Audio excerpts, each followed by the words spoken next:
नमस्कार. मी भगवंत कुलकर्णी. परखड सत्य यूट्यूब चॅनलमध्ये तुमचं सगळ्यांचं खूप स्वागत आहे. आजचा विषय म्हणजे की कोल्हापूर जिल्ह्यामध्ये गोकुळ डेअरीच्याबद्दल जो काही वाद चाललेला आहे सध्या, त्या वादावर पडदा टाकण्यासाठी प्रयत्न चालू आहे. आणि अ, सर्वानुमते एक काय म्हणतात त्याला, बिनविरोध निवडणुका कराव्या म्हणून. पण माझ्या अंदाजाने निवडणुका बिनविरोध होणं थोडंसं अवघड आहे. काय? कारण एक गट मुश्रीफांच्या विरोधात आहे आणि मुश्रीफांच्या विरोधात जाणारा जो गट आहे तो कुठल्याही परिस्थितीमध्ये काय म्हणतात त्याला, बिनविरोध करायला तयार नाही. त्यांना कुठल्याही परिस्थितीमध्ये निवडणुका पाहिजेत, भले हरो का जिंकू काय असो. ही एवढी वेळ का यावी? आणि देवेंद्र फडणवीसांनी पण मध्यंतरी सांगितलं, पेपरमध्ये वाचलेलं आहे, सूत्रांकडनं पण कळलेलं आहे की बिनविरोध निवडणुका करा आणि बिनविरोध निवडणुका करून हे करा. पण बिनविरोध काही होणार नाहीत आणि बिनविरोध झाल्या नाहीत तर निवडणुका 100% होणार. आणि त्या निवडणुका जेव्हा 100% होणार त्यावेळेस भाजपचा घात होणार. हे लिहून घ्या माझ्याकडनं, भाजपचा घात होणार. कारण ही काय म्हणतात त्याला, युती धर्म फक्त भाजपलाच आहे. हा मी मागे व्हिडिओ बनवला होता. युती धर्म भाजपलाच आहे अशातला भाग नाही. युती धर्माची जेवढी भाजप काळजी करतो तेवढा नाही शिंदेसाहेब त्याची पर्वा करत, नाही तुमचे काय म्हणतात त्याला राष्ट्रवादीवाले पर्वा करत.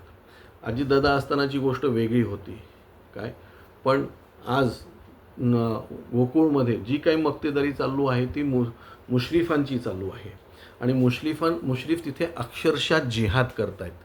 एक लक्षात घ्या, 2021 साली जेव्हा ज्या निवडणुका त्या ह्याच्यात झाल्या, काय म्हणतात त्याला, PPE किटमध्ये त्या निवडणुका झाल्या, त्याच्यामध्ये आंबेडकरांचे बंधूसुद्धा वारले. त्यांना ते म्हणजे ह्या राजकारणी काही लोकांना असं आहे की ते पैशासमोर ते बंधू काही बघत नाहीत. ते काय तर ते त्या ह्याच्यामध्ये ते वारले. आणखीन त्या निवडणुका झाल्या. त्या निवडणुकांमध्ये भाजप म्हणजे इतके दिवस महाडिक घराण्याची त्याच्यावर सत्ता होती, इनडायरेक्टली ती सत्ता ह्यांच्या बंटी पाटील आणखीन मुश्रीफांच्या हातात गेली. आणि ती मुश्रीफांच्या आणि बंटी पाटलाच्या हातात गेली. त्याच्यानंतर उद्धव ठाकरेंचं फेसबुक सरकार चालू होतं, काय घरकोंबड्या मुख्यमंत्री होता. त्यामुळे आणि त्याला आर्थिक याच्यातलं काहीच कळत नाही हे त्या मुख्यमंत्र्यांनी सांगितलं होतं. काय त्यामुळे ह्यांचं सगळ्यांचं फावलं. यांनी काय करायचं ते केलं. भरपूर भ्रष्टाचार झालेला आहे याच्यामध्ये तरी. आणि आत्तासुद्धा दुर्दैव असं आहे की जे भाजपकडनं जी लोक ह्याच्यावर अंकुश ठेवण्याचा प्रयत्न करतात ते सुद्धा कधी कधी मला असं वाटतं मुश्रीफ धार्जिणे झालेत का म्हणून. आणखीन काही लोक तो उघड बोलतात, आत्ताचं जे संचालक मंडळ हे सगळं पाकिटबाज आहेत म्हणून हे बोलत नाही आहेत. काय पण उद्या मुश्रीफांना ह्यांना बाजूला काढायचं आहे. उद्या निवडणुका झाल्या तर शिवसेना आणि हे जरी युती म्हणून लढले तरी हे बाहेरून किंवा आतमधून, बाहेरून नाही आतमधून, बंटी पाटील, हसन मुश्रीफ, आणखीन शिवसेना एकनाथ शिंदे हे हे एकत्र आतमधनं एकत्र हे करणार आणि भाजपला पाडणार. आज देवेंद्र फडणवीसांचं जे काही चालू आहे ना ते ॲक्शन घेत नाही आहे. युती धर्म पाळायला पाहिजे त्यांचं म्हणणं आहे. तर युती धर्म पाळताना फडणवीस साहेब हे घात करणारी लोक आहेत सगळी. हे घात करणारी लोक आहेत आणि हे तुमचा घात करतील. कारण गोकुळची मलई आहे. गोकुळच्या मलईसाठी तुमचा घात होईल. आणि तुमच्याकडनं जे कोण हा कारभार बघतायत आत्ता ते तेवढे सक्षम नाहीत. त्यांच्यावर मी एक सेपरेट व्हिडिओ बनवणार आहे. ते तेवढे सक्षम नाहीत. तुम्ही तिथे काही लोकांना वेगळ्या पॉवर्स द्यायला पाहिजेत. आणखीन त्या वेगळ्या पॉवर्स देऊन तुम्ही तिथे काय म्हणतात त्याला ताकद द्यायला पाहिजे. आणि समजा उद्या निवडणुका झाल्या, भाजपनी एकट्याच्या जीवावर किंवा हे केलं तर तुम्हाला मी सांगतो भाजप नक्की निवडून येऊ शकतं एकट्याच्या जीवावर. पण हे एकत्र झाले तर हे आणखीन मग तुम्हाला बिनविरोध करायची असेल तर ह्यांनी 16 सीट तुम्हाला द्यायला पाहिजेत. पण ते 16 सीट आपण मागत पण नाही आहोत. तुम्ही जो प्रभारी नेमलेला आहे यांच्याशी समन्वय म्हणून करायला, तो तेवढ्या कुवतीचा नाही. आणि तुम्ही तिथे मुश्रीफांची एंट्री ऑलरेडी त्यांनी जिहाद सुरू केलेला आहे.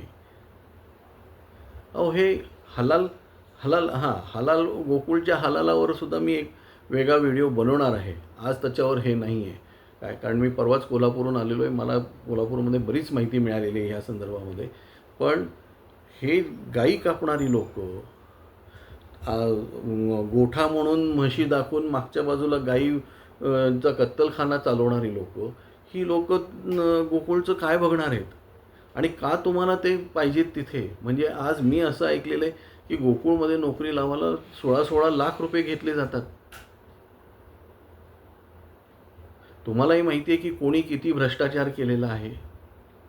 पण कोणाला दुखवायचं नाही. अहो दुखवायचं नाही मान्य आहे मला, पण दुखवत नसताना तुमचा घात होणार आहे त्याचं काय? घात झाल्यावर तुमच्या हातातनं गोकुळ गेल्यावर तुम्ही काय करणार आहात? आज तुमची जी 3-4 लोकं आहेत, ती 3-4 लोकं सुद्धा ही लोकं उद्या त्यांनी हे केलं तर तुम्ही गेल्यावर काय करणार? आज तुमच्याकडे सगळे पुरावे आहेत. तुमची काही लोकं तुमच्याकडे ते बेलवडे नावाचे गृहस्थ किंवा शिवाजी पाटील आमदार हे तुम्हाला सगळ्या गोष्टी आणून देत असताना तुम्ही त्यांना शांत का करतात? आणि तुम्ही जो नेमलेला प्रभारीच म्हणला की उद्या निवडणुकामध्ये आपण हरणार आहोत, तर मग अशा शेंदाड शिपायांना तुम्ही प्रभारी म्हणून का नेमतात? जे स्वतःच्या जीवावर निवडणूक जिंकू शकत नाहीत कुठलीच. त्याच्यासाठी त्यांना त्यांच्या गाव सोडून पळून जावं लागतं दुसरीकडे, आणखीन तिथे दुसऱ्याच्या कोबड्यांवर ते निवडणूक लढवतात. असे प्रभारी तुम्ही का नेमतात?